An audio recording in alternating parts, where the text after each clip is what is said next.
Social media can be a bit of a curse as well as a blessing.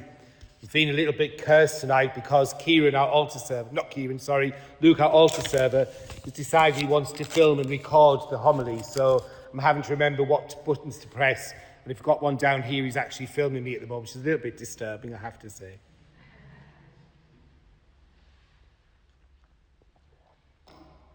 But social media is a blessing and a curse. It's a very mixed one. And on Friday morning, when I opened my Facebook and Twitter, it was a very mixed picture.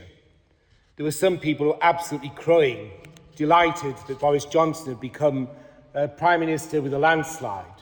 And they were really delighting in it, to the point where one of my young friends, because I wasn't particularly one of those people who was delighting, turned round and said, "Deal with it, babe." And I've never been called babe in my life, so that was a little bit of a shock. But others were really depressed. How can we have let this happen? How can this have happened in our land? Do people not care for the poor anymore? It was a very, very strange experience reading through social media that day. And yet, it was a reminder that as a country, there is still a lot that binds us together. Still a great deal that we have in common. Because no matter why people voted or how they voted, I think the majority of them voted for what they saw was the best for our country. They wanted what was good, perhaps interpreted differently, perhaps seen differently, but nevertheless, most people's motives weren't to be questioned. But each of us, I think, now have to stand back from that. All of us have to start moving on from decisions that have been made. We have to start, especially within the church, focusing again on what is truly important. And what is truly important? Not crying, not delighting in other people's misfortune, and not being depressed either. Rather, what is important is what we are celebrating today, Gaudete Sunday. We are called upon as Christians to rejoice in any circumstance. True rejoicing, not gloating over others' wrongs, but rather delighting in the goodness of God. And that is what today's Sunday reminds us of. Why, as Christians, we rejoice. Perhaps sometimes we think that we have things bad in this country. But just look around the world. Been looking very much at Iraq and Syria and those parts of the Middle East where they're at war and Christians are dwindling. And yet still they are rejoicing at the thought of Christmas to come. Still they are rejoicing at the birth of Christ. What a lesson for us.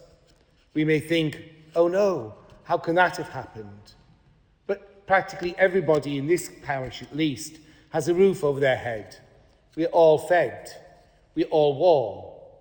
Each of us know God's glory in our lives. We've been called into relationship with Christ. How beautiful is that? If that's not a reason for rejoicing, then what is? But if we look at the gospel today, we see truly why we rejoice. Because Christ came to fulfill the prophecy of Isaiah. He has come to give the good news to the poor, to proclaim a year of Lord's favour, to heal the sick, to give sight to the blind, to raise the dead. We have a God who does not stand distant from us. We do not have a God who is apart from us, but rather one who is involved with us at every level of our lives. And that is why we must rejoice. The whole point of Christmas, the whole point of God becoming incarnate, is that we are taken up to be with him. We become one with him, and he becomes one with us. Emmanuel, God with us. He walks among us, and he walks among us still. Whenever we meet other people, then we have the chance to be Christ to them, while allowing them to be Christ to others, to us as well. Again, how can we not rejoice at so great gifts, at such a great grace? So let us take time out. Let us stop and say thank you to God.